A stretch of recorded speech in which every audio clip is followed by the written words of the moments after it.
Então a próxima conferencista é a doutora Isabel Paiva de Sousa. A doutora Isabel Paiva de Sousa é docente, investigadora em felicidade no trabalho e consultora na área da gestão de pessoas.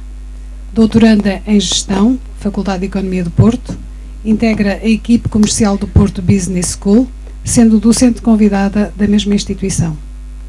Exerceu funções de direção de recursos humanos e direção executiva em diversas empresas.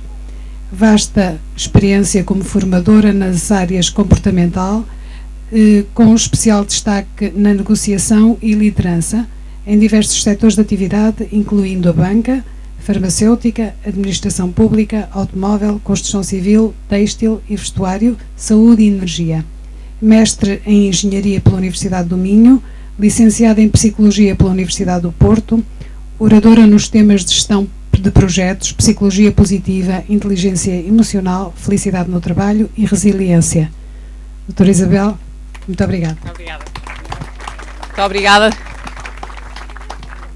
É para mim um grande prazer estar aqui hoje, neste sítio fantástico e altamente inspirador, e poder partilhar convosco também e aqui com um grupo de amigos que organizam um evento que nos permite também saborear os sons e apreciar os sons da água,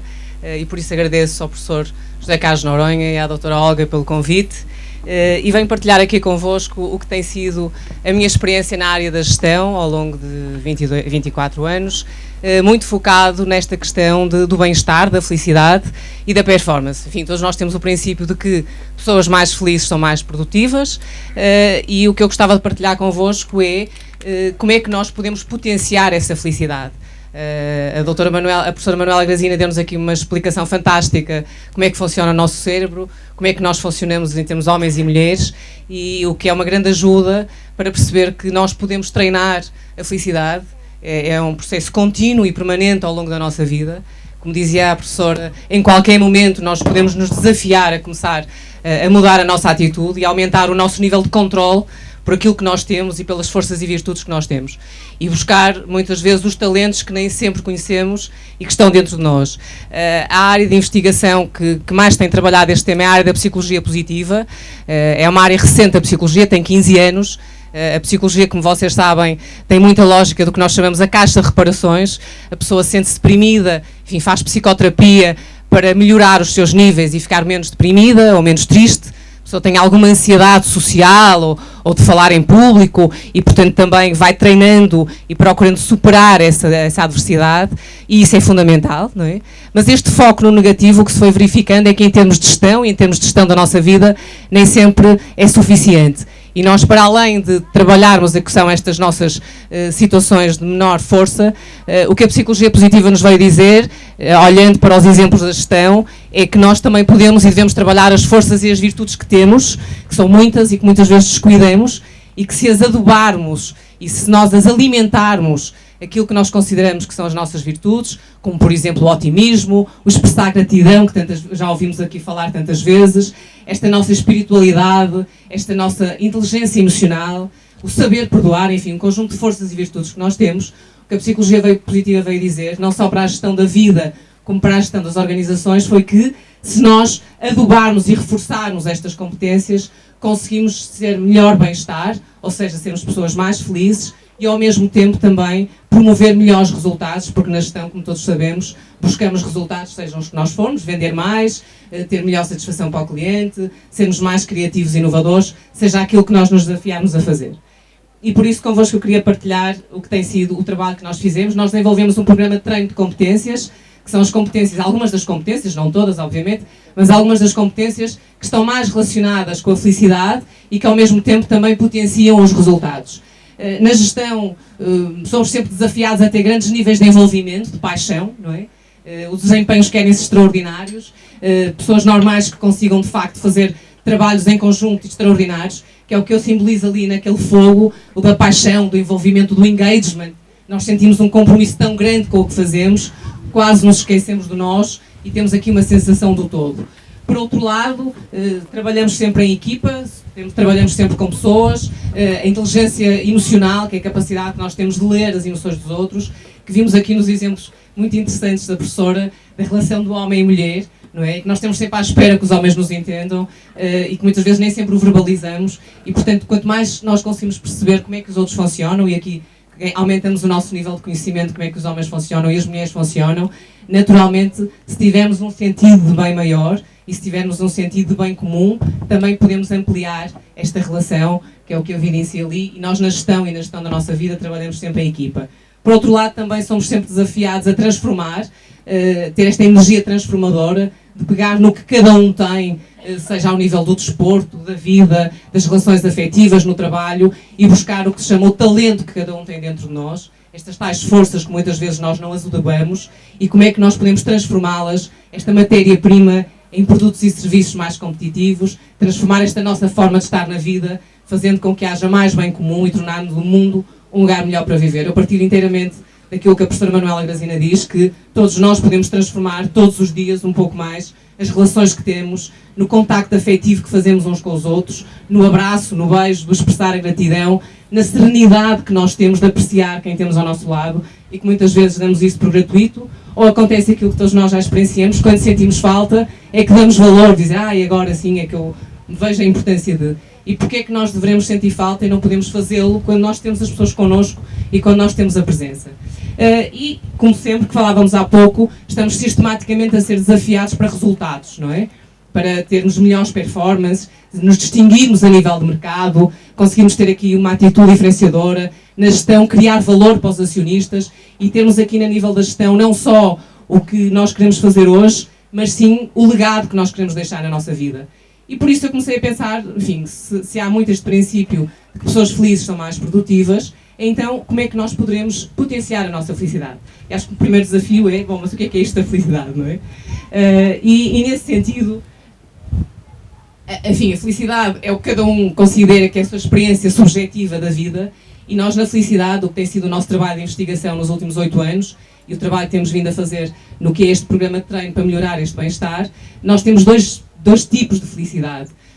duas dimensões da felicidade que eu queria partilhar aqui convosco. Uma delas está muito relacionada com o que diz aqui, enfim, podemos não comprar felicidade, mas podemos comer gelado e isso, enfim, será mais ou menos a mesma coisa. Que é uma lógica mais hedonista, é o princípio do prazer. É nós buscarmos ter mais emoções positivas do que negativas. É aquilo que eu espero que esteja a acontecer com todos aqui e seguramente está, que é vivermos bons momentos em que sentimos alegria, vigor, contentamento, entusiasmo, e isto é o somatório de momentos que são mais os positivos do que os negativos, porque como também já ouvimos dizer aqui, há este rácio de positividade, não é? A psicologia positiva defende a importância das emoções negativas, aliás, sem emoções negativas a espécie não tinha chegado até hoje, é com medo e com a raiva que a espécie foi evoluindo, não é? Medo quando nós olhamos para o adversário e vemos que ele é mais forte e, portanto, recuamos, na espécie animal é isso que acontece, ou então quando nós sentimos que, de facto, somos mais fortes do adversário, atacamos, e esta raiva e esta determinação, esta energia mobilizadora, claramente são determinantes. E, portanto, são as emoções negativas que muitas vezes nos marcam as experiências de vida, e aquilo que nós sabemos é que há um rácio de positividade. Para cada emoção negativa, tem que existir 3 emoções positivas para anular o efeito da negativa, o que só prova, de facto, a força das emoções negativas na nossa vida. E, portanto, a lógica aqui da perspectiva mais hedonista é a busca de mais emoções positivas do que negativas. E nas relações afetivas, sabem qual é este rácio de positividade? Por cada emoção negativa que a pessoa com quem nós vivemos faz, quantas positivas teremos que ter para anular esse efeito? 50, muito bem. A investigação diz que são 5, por cada emoção negativa temos que ter 5 emoções positivas para anular. Isso tem a ver com uma dimensão muito importante, que são as expectativas que nós temos do outro, não é? Nós muitas vezes achamos que o outro nos entende sem nós termos que verbalizar, e depois temos aqui os 10 elogios que a professora também falava, e que de facto é isto que reforça, é nós procurarmos na gestão e na vida apanhar as pessoas a fazer bem e elogiá-las, porque isso vai aumentar um conjunto de competências que irei falar a seguir também, pela explicação brilhante que já vimos como o nosso cérebro funciona, e é de facto isso que vai contagiar, esse potencial positivo é isso que vai contagiar e que nos vai tornar mais virtuosos e que nos vai permitir atingir melhores resultados. Todos nós temos um lado tóxico e um lado virtuoso, faz parte da vida, e aqui a questão é nós sabermos o que é que andamos a alimentar. Quando nós alimentamos um lado mais virtuoso, naturalmente potenciamos relações mais positivas. Quando nós alimentamos o nosso lado mais tóxico de criticar, destruir, dizer mal, naturalmente é isso que iremos receber, porque há este contágio emocional. E, portanto, nós trabalhamos A felicidade, nesta perspectiva mais do princípio das emoções positivas, aquilo que as empresas também fazem quando fazem reuniões de quadros, ou promovem o dia do colaborador, ou o jantar de Natal, ou vários eventos, em que de facto as pessoas se contagiam umas às outras, se conhecem um pouco melhor e aí conseguem perceber a importância que o entusiasmo tem para melhorar a performance. Por outro lado também, enfim, podemos sempre fazer com que os outros, e nós falávamos disso há pouco, quase que os outros nos podem levar a sermos mais felizes, nesta perspectiva mais das emoções positivas, mas temos muitas vezes o princípio da injustiça, não é? De que damos tanto e recebemos tão pouco. E aí vem outra dimensão que também já há muito, desde Sócrates, enfim, da antiga Grécia, que tem vindo a ser falado, que é esta perspectiva da felicidade, que complementa a primeira do princípio do prazer e da perspectiva mais hedonista, que é a perspectiva mais eudemonista, que é o sentido e o significado da nossa vida, que é nós pensarmos aquilo que andamos aqui a fazer e qual é o legado que deixamos na nossa vida. Ou seja, se aquilo que fazemos no nosso dia-a-dia acaba hoje, ou se nós queremos perpetuar e termos aqui algo que seja maior do que nós, e aquilo que nós falávamos no bem comum, e que eu vi ali embaixo escrito, que é bom o homem cuidar de si, mas será muito pouco quando ele acaba só a cuidar de si. Ou seja, é esta lógica de que nós devemos zelar pelo nosso bem-estar, pela nossa saúde emocional e saúde física,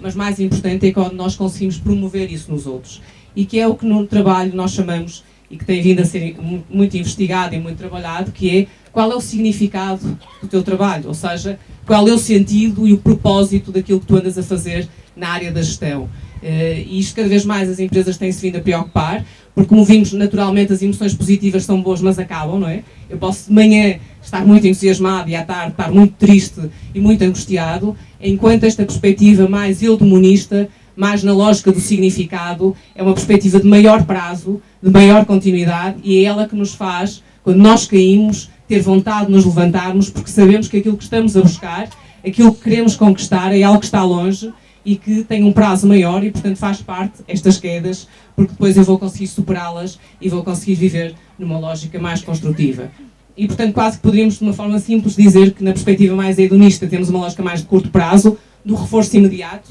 do prazer que eu tenho, como falávamos, com a comida, ou com o livro, ou com aquele desporto que eu faço, e na perspectiva mais eudemonista temos aqui uma lógica muito mais centrada no médio prazo e no trabalho que nós fazemos, no contágio de um bem superior e de algo que é maior do que eu próprio.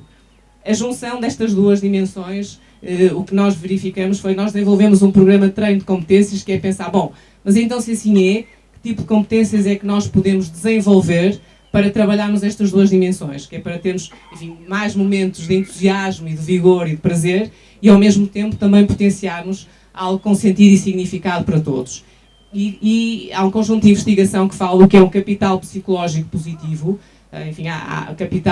o capital financeiro das empresas, o capital material dos equipamentos, e todos nós temos este capital psicológico positivo, que são um conjunto de 4 competências, que o que a investigação tem vindo a dizer, e os exemplos da gestão também, que é quem tem mais capital psicológico positivo, quem tem mais destas 4 competências, também tem melhores níveis de bem-estar, nesta perspectiva quer das emoções, quer do propósito, e tem também melhor performance na área da gestão. E estas 4 competências são a autoeficácia, que é a crença que eu tenho de que dentro de mim tenho as forças e as virtudes que me podem levar a resolver aquela tarefa com sucesso. Não quer dizer que eu saiba resolver o trabalho, mas sei o que é que vou fazer, ou seja, que energia é que vou buscar, que ações é que vou desenvolver para poder concretizar aquele trabalho. É esta crença nas minhas forças e na minha capacidade que me vai permitir levar a bom porto aquela tarefa. Uma delas é a autoeficácia, que eu evidencio com I can do it. Eu sei que sou capaz de o fazer, isto trabalha-se. Como vimos há pouco, o nosso cérebro tem esta capacidade e esta multiplicidade de ser treinado e ter esta elasticidade, e, portanto,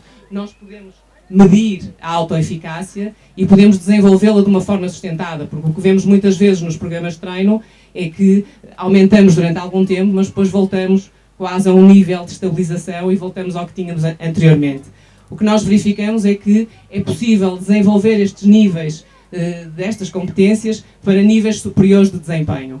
e mantê-los de uma forma sustentada. A outra tem a ver com a esperança, que tão brilhantemente vimos aqui há pouco falar, sobre nós acreditarmos de facto que desenvolvermos um conjunto, primeiro temos uma vontade intrínseca em buscarmos algo e depois desenvolvermos um conjunto de princípios e metas e objetivos que nós vamos traçando para podermos perseguir e podermos conseguir concretizar aquilo que ambicionamos. A esperança, de facto, tem uma dimensão muito de espiritualidade, e é nós acreditarmos que há dentro de nós esta vontade intrínseca, esta força mobilizadora que nos vai permitindo desmontar os grandes objetivos em objetivos mais pequenos e que se permite aumentar o nosso nível de controle, que conseguiríamos chegar lá e atingir o que ambicionamos. Outra das competências que tem sido trabalhada nesta área do capital psicológico positivo é o otimismo. O otimismo tem a ver com a maneira como nós lemos a realidade, não é? Aquela lógica do copo que pode estar meio cheio como meio vazio. Todos nós nascemos com este nível, até pelo património genético que trazemos, mas de facto a maneira como nós lemos a realidade claramente condiciona a forma como nós nos emocionamos e aquilo que nós vamos fazer. E portanto, se nós lemos a realidade como uma adversidade, a tendência será para desistirmos, não é? Se nós dermos a realidade como uma oportunidade, como algo que nós nos podemos superar, então claramente aí nós podemos trabalhar e conseguimos concretizar os nossos propósitos, sejam eles quais forem os objetivos que nós definimos, como vimos aqui há pouco. E portanto o otimismo tem muito a ver com o treino. Primeiro, o saber perdoar, é resolver o passado. Muitas vezes nós vivemos como as metralhas, que têm aquela bola presa ao pé e não temos o nosso passado bem resolvido, e isso não nos consegue libertar para conseguirmos saborear o nosso presente. E portanto temos um passado mal resolvido, temos muita dificuldade em perdoar, porque até de facto foi uma injustiça grande, mas não resolvendo este passado, não tendo esta capacidade e esta compaixão de conseguirmos resolver aquilo que nos apoquentou, também não conseguimos saborear o presente e não conseguimos também da mesma maneira, ou temos mais dificuldade, em construir um futuro promissor. E portanto o grande desafio no treino do otimismo é saber perdoar, ou treinar esta forma de nós sabermos perdoar, apreciar o presente. E o desafio aqui é pensar, como perguntava, nós hoje de manhã quando acordamos do pescar, e eu perguntava-vos o que é que vocês já apreciaram hoje, o que é que já saborearam hoje. Pode não ser só de papilas gustativas, mas o que é que nós já saboreamos. E depois já agradecemos também a quem nos proporcionou esse prazer, para além do obrigada e daquelas expressões de boa educação, mas de facto paramos para olhar nos olhos dos outros e agradecer de facto a oportunidade que esta equipa fantástica, este grupo de amigos teve em organizar estes sons da água e nos permitir saborear estes sentidos. E portanto, só apreciando este nosso presente, é que nós conseguimos ter a serenidade para conseguirmos desenhar um futuro promissor. E também todo o estudo que tem sido feito na neurociência nos mostra que quando nós desenhamos o nosso melhor eu, ou quando nós desenhamos o que é que eu gostava que acontecesse, e aqui a escrita é fundamental, nós conseguimos mobilizar os nossos recursos mentais, emocionais e físicos para conseguirmos trabalhar nesse sentido. Muitas vezes o que nos falta é pararmos e dizer assim, ok, o que é que para mim era o ideal? O que é que eu gostava que acontecesse? Que tipo de relação é que eu gostava de ter? Que tipo de equipa é que eu gostava de ter? Numa situação ideal, o que é que era a melhor equipa? E a partir daí nós começamos a construir. Vão sempre haver velhos do Restelo, vão dizer, pá, não consegues, já tentamos, não é possível, mas nós temos de ter a capacidade de dizer assim, porquê é que não é possível? E trabalhamos muito numa dimensão que tem a ver com o que é o inquérito apreciativo. A expressão não é das mais bonitas, mas é esse o termo, que é inquirição apreciativa. É perguntarmos aos outros aquilo que nós apreciamos. Numa situação fantástica, como é que tu gostavas que este trabalho fosse feito? Da experiência que tu tens na gestão, como é que tu resolverias esta situação? Numa situação de adversidade, seja ela qual for, como é que tu gostavas que nós conseguíssemos superar esta situação? E quando nós treinamos e começamos a colocar estas questões, pomos o foco naquilo que nós poderemos fazer e não no passado que já está lá atrás. E nós vivemos muito agarrados ao passado e temos medo de ousar. E é por isso que muitas vezes, não libertando estas amarras, não conseguimos voar para um futuro mais promissor. E o treino que nós fazemos nas equipas, sejam elas de que dimensão for, das equipas de alto rendimento, seja na área do desporto ou na área da gestão, é claramente dotar as pessoas desta capacidade de acreditarem de uma forma consciente e não ingênua e desvairada, de que há um potencial que cada um tem, que pode ser treinado de uma forma sustentável, e é evidente que isto nos vai dar um passado que reforça a nossa vontade em continuar. Todos nós sabemos que quando temos sucesso, aumentamos a força de irmos mais à frente. Claro, quando o passado não é dos melhores, é mais difícil trabalhar assim. Mas é isso que nós temos que ir buscar, que é, já fizeste isto bem, se foste capaz de o fazer aqui, por que não fazendo ali? De uma forma consciente e não de uma forma completamente idealista, mas sim de uma forma sustentada em investigação científica, que não é mais do que buscar as melhores práticas da gestão e fazer aqui numa lógica mais ponderada de investigação, perceber porque é que naquelas empresas funciona bem, o que é que elas têm de fatores críticos de sucesso e traduzir isso de uma forma que seja acessível e que seja de apropriação do conhecimento para todos. E a última competência que nós trabalhamos e que, sem querer, a professora Manuela Irazina falou aqui, que é esta resiliência, que é esta capacidade que nós temos, perante as quedas que damos, nos levantarmos com mais entusiasmo ainda. A resiliência é um termo que vem da física, tem a ver com os materiais, tem a ver com a força que os materiais têm de resistência ao choque, não é? Se nós deixarmos cair um copo de cristal, ele parte. Se for um copo de madeira, não partirá com a mesma facilidade. E a gestão importou estas noções e disse, e as pessoas? Nós vivemos num contexto de adversidade, pela imprevisibilidade que acontece diariamente na área da gestão, pelas fusões e aquisições que vão acontecendo, pelas diversidades dos países e das suas formas de relacionar, e, portanto, perante tantas adversidades, tanta imprevisibilidade, tanta complexidade, nós somos muitas vezes confrontados e caímos muitas vezes. O que faz parte da vida, não interessa o número de vezes que tu cais, interessa sim o número de vezes que tu te levantas. E mais do que dizer, esta já passou e não interessa, a lógica é o que é que eu aprendi com isto? Que lição é que eu tiro daqui e o que é que isto me pode ajudar para robustecer mais? E a resiliência tem cada vez vindo a ser treinada na gestão, muito ligada à questão das emoções, obviamente. Cada vez mais as empresas que nós trabalhamos na Porto Business School e ao longo da minha experiência profissional buscam dotar todos os colaboradores desta competência, que por acaso estou a falar na gestão, que é o contexto que eu conheço melhor, mas que podemos aplicar em todos os domínios da nossa vida, nas relações afetivas, na área do desporto de alta competição, onde é esta capacidade que perante o fracasso e a adversidade, como é que eu vou ler, qual é a minha percepção, qual é a leitura que eu tiro daqui, o que é que eu vou aprender e como é que eu me consigo superar. No treino da resiliência nós trabalhamos dimensões como a confiança que nós temos nesta nossa capacidade de recodificarmos o pensamento, a forma como nós lemos a realidade. Trabalhamos muito a questão do networking, tem a ver muito com a inteligência emocional e com a importância dos outros, com a lógica da empatia, de conseguirmos perceber como é que com os outros conseguimos ser mais fortes. Tem muito a ver com a flexibilidade, com esta capacidade, esta adaptabilidade que os animais tão bem nos demonstram e que nós às vezes nos esquecemos, que muitas vezes quando passamos as situações pensamos, nunca pensei que fosse capaz de as superar, ainda bem que não temos esse conhecimento, porque estamos constantemente a superar-nos e a surpreender-nos, e a resiliência trabalha muito os domínios do propósito e daquilo significado que eu falava há pouco, que é parar para pensar e escrevermos de que qual é o propósito e o significado da minha vida, enfim, o que é que eu ando aqui a fazer de uma forma mais simples e qual é o legado que eu quero deixar, independentemente das questões mais físicas, mas sim aquilo que eu quero transferir para os outros. O que nós verificamos foi que trabalhando estas 4 competências, a autoeficácia, a esperança, o otimismo e a resiliência, nós aumentamos os níveis de bem-estar, de felicidade, seja nas dimensões mais do prazer, das emoções positivas, portanto aumentamos o número de emoções positivas, que é importante porque as emoções positivas estão muito ligadas à zona cerebral responsável pela criatividade, e naturalmente perante uma situação de gestão e vida tão incerta, nós há uns anos atrás se calhar conseguimos prever o que é que vai acontecer durante os próximos meses na nossa vida, provavelmente hoje teremos menos essa noção e portanto esta criatividade, esta capacidade que nós temos de estar constantemente a repensar novas formas de agir e de encontrar soluções para a nossa vida é fundamental e as emoções positivas estão muito ligadas com este domínio da criatividade. E o que nós verificamos é que estas dimensões potenciam também o sentido de propósito que nos faz ter uma perspectiva de mais longo prazo, de bem comum e de facto conseguimos cada um de nós contribuir para um mundo melhor. E que estas dimensões estão associadas a uma melhor performance. Portanto, é isto que nós temos vindo a trabalhar. Enfim, agradeço muito a vossa disponibilidade e é isso que eu queria vir partilhar convosco. Muito obrigada.